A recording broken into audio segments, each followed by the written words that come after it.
आ रहे थे, मुझे ये खौफ था कि ये अगर साजिश कामयाब होगी हम टेल स्पिन में जाएंगे। अब वो जो टेल स्पिन है, ये जो अब हम नीचे गिरते जा रहे हैं और आगे कोई नजर नहीं आ रहा, मुझे खौफ ये है कि ये छोड़ेंगे अब किधर। मैं इसलिए बार बार लगा हुआ हूं कि अभी जल्दी से जल्दी इलेक्शन करवाओ ताकि मुल्क में स्टेबिलिटी आए। स्टेबिलिटी सिर्फ इलेक्शन से आएगी और कोई तरीका नहीं है इकोनॉमिक स्टेबिलिटी का without political stability. Political stability आनी इलेक्शन से। तो मुझे खौफ यह है कि इनको तो अब समझ नहीं आ रही क्या करें। दुनिया में बाहर भागे जा रहे हैं, ना कोई बाहर से पैसे दे रहा है, बाहर से कोई इनको क्रेडिट देने के लिए बैंक्स, वो आपको बता दिया कि रिस्क अब इतनी है कि किसी ने इनको पैसे नहीं देने। सो अगर ये इसी तरह चलते रहे, मेरा खौफ है, जो वर्ल्ड बैंक भी कह रहा है, जो IMF कह रहा है, कि पाकिस्तान में पॉलिटिकल अनरेस्ट हो जाएगा। अभी तक तो हम जलसे आते हैं, लोग जलसे अटेंड करके चले जाते हैं, बट मैं वो क्राउड के अंदर एक वो देख रहा हूं, इस किस्म का पैशन देख रहा हूं, गुस्सा देख रहा हूं। बिजली के बिल जब लोगों के घरों में आ रहे हैं, लोगों में आग लगी हुई है। जो आटा, देखें बेसिक चीज है, आटा लें, 55 किलो से 100 किलो क्रॉस कर गया, दुगना हो गया आटा, और अभी और बढ़ने वाला है। जो ये कीमतें बढ़ती जा रही हैं, एक लोगों को गुस्सा है कि ये ऊपर आके बैठ गए चोर और अपने केसेस खत्म कर रहे हैं चोरी के अरबों रुपए के। दूसरी तरफ अवाम का कत्ल हो रहा है, तीसरी तरफ बेरोजगारी आ रही है। फैसलाबाद के अंदर पहली दफा पारलूज बंद हो गई हैं। जो सारा फैसलाबाद में लेबर नहीं मिलता था टेक्सटाइल का, अब वो बंद हो गई। सो अगर हमने जल्दी एक्ट ना किया, मुझे ये डर है कि सबके हाथ से गेम चली जाएगी, ये वो उधर ना चला जाए कि हम कोई भी इसको संभाल ना सके। So answer to your question is, जितनी जल्दी इस मुल्क में साफ और शफाफ इलेक्शन हो, उतनी जल्दी ये मुल्क पाथ टू रिकवरी होगा, यानी हम अपने आप को रिकवर करना शुरू करेंगे। जितनी देर ये चलते जाएं, उतना ही मुश्किल होगा, उतना ही लंबा होगा रिकवर करने के लिए। खान साहब, मेरे साथ अभी बिजनेस रिकॉर्डर के काफी अच्छी इन डेप्थ रिसर्च करते हैं जुहेर हैं। Zuhair, quick question from your side, over to you. जी, अस्सलाम वालेकुम, शुक्रिया। खान साहब, I have a slightly forward-looking question. That is around the fixation with fixing prices that the governments over the years have had. चाहे आपकी गवर्नमेंट हो या ये गवर्नमेंट हो या उससे पुरानी गवर्नमेंट्स हो। सो काइंडली ये बताएगा कि आगे, बिकॉज देखिए हमारी physical leakages, energy, wheat, power, gas, यहीं से सारी आती है, इनमें सर्कुलर डेट्स क्रिएट होते हैं।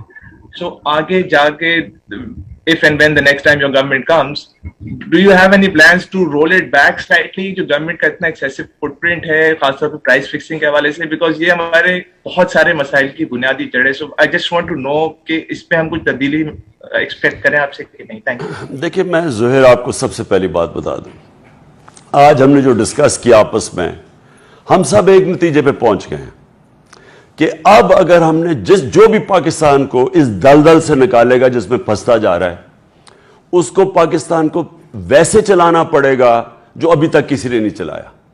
यानी हमें अब वो स्टेप्स लेने पड़ेंगे जो अब तक हम पब्लिक प्रेशर की वजह से या जो भी कमजोरी की वजह से, गवर्नमेंट्स हमारी कमजोर रही, हमारी एक कोलिशन गवर्नमेंट थी। पार्लियामेंट्री डेमोक्रेसी में कोलिशन गवर्नमेंट बड़ी कमजोर होती है, क्योंकि वो हर तरफ से उसको प्रेशर पड़ता है, वो बर्दाश्त नहीं कर सकती, क्योंकि सारा वक्त आप गवर्नमेंट अपनी संभालें या कोई बड़ा फैसला करें। लेकिन जो अब पीरियड है, अगर इस मुल्क में बड़े फैसले ना किए गए, मसलन ये जो पब्लिक सेक्टर एंटरप्राइजेज हैं, अगर अब इनके ऊपर हमने बड़े फैसले ना किए और बिला खौफ, क्योंकि ये अब जो ब्लीडिंग हो रही है, मसलन मैं सिर्फ 5-6 जो बड़ी बड़ी पब्लिक कॉर्पोरेशन है, उनकी जो ब्लीडिंग है, वो अब ये मुल्क बर्दाश्त नहीं कर सकेगा।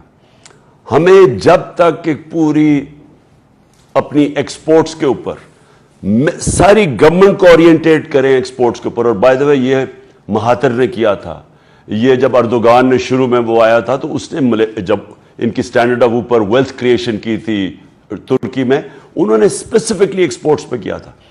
हमारी गवर्नमेंट के अलावा कभी किसी ने अयूब खान के दौर के बाद एक्सपोर्ट्स के ऊपर तवज्जो नहीं दी। तो जब वेल्थ ही क्रिएट नहीं होगी तो تو ملک کا ہر وقت جیسی آپ کی گروتھ ریٹ ہوگی آپ پھر پھنس جائیں گے جا کے کرنٹ اکاؤنٹ ڈیفیسٹ پہ. یہ ایسٹ ایشین ٹائیگر سب نے ایکسپورٹ لیڈ گروتھ کی تھی, چائنا نے کی ہے, تو ہم نے تو کبھی کسی نے توجہ ہی نہیں دی ایکسپورٹس کے اوپر. اور شارٹ ٹرم میں کور کرنے کے لیے جب تک آپ اپنی ایکسپورٹس اٹھاتے ہیں تو ریمیٹنسز ہماری بہت بڑی اوورسیز پاکستانی جو ہے یہ بہت بڑا ایسٹ ہے. ابھی ہم صرف ان کی ریمیٹنسز کے اوپر ڈپینڈ کر رہے ہیں, ہم نے کبھی ان کی انویسٹمنٹ کے اوپر کوشش نہیں کی.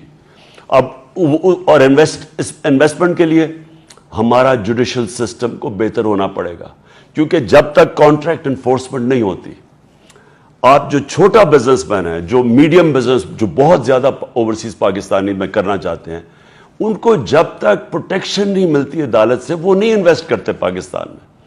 وہ ادھر دبئی چلے جائیں گے, وہ ملیشیا چلے جائیں گے. لیکن کیونکہ ہمارا یہ بڑا کمزور ہے اس وقت, ہماری جو انفورسمنٹ ہے, کانفیڈنس نہیں ہے لوگوں کو, وہ اپنا وہ لیتے ہیں, پلاٹ لیتے ہیں, اس کے اوپر قبضہ ہو جاتا ہے. تو اگر آپ فیکٹریاں لگانی یا مینوفیکچرنگ کرنی تو اس کے لیے ان کو عدالتوں سے پروٹیکشن چاہیے ہوگی. تو یہ ہمیں اس کو کرنا پڑے گا. اب تک ہم نے اس کے اوپر کسی نے زور نہیں لگایا, لیکن اب یہ ناگزیر ہے اگر پاکستان نے ڈیولپ ہونا ہے, کیونکہ انویسٹمنٹ اور انڈسٹری کے اندر جب تک ہم انویسٹ نہیں کرتے, ویلتھ کریشن نہیں ہونے لگی.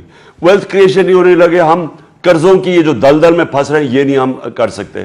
ہم نے بڑی کوشش کی, ہم نے کنسٹرکشن کو پوری انسینٹیوائز کیا جس کی وجہ سے جاب کریشن ہوئی. ہم نے پوری کوشش کی انڈسٹری کی مدد کرنے کے لیے جس کی وجہ سے ایکسپورٹس بڑھی, ٹیکسٹائل بڑھی. لیکن اس کو ڈائیورسفائی کرنا ہے. ہماری ابھی ہم شروع ہی کر رہے تھے, ہماری جو اسپیشل اکنامک زونز ہیں جس کے اندر انویسٹمنٹ آنی تھی, انڈسٹری لگنی تھی. انفارچونیٹلی جو پولیٹیکل انسٹیبلٹی آتی ہے وہ سب سے بڑا امپیڈمنٹ ہے انویسٹمنٹ کے راستے میں. تو اسٹیبل گورنمنٹ جس کے پاس طاقت ہو بڑے فیصلے کرنے کی, انویسٹمنٹ کے لیے ہر وہ ہرڈلز دور کریں جس میں ایک بہت بڑا ہرڈل ہے لیک آف کانٹریکٹ انفورسمنٹ, اور پھر اپنے اوورسیز پاکستانیز کو انسینٹیوائز کریں کہ انویسٹ کریں, اپارٹ فرام ریمیٹنسز وہ انویسٹ کریں.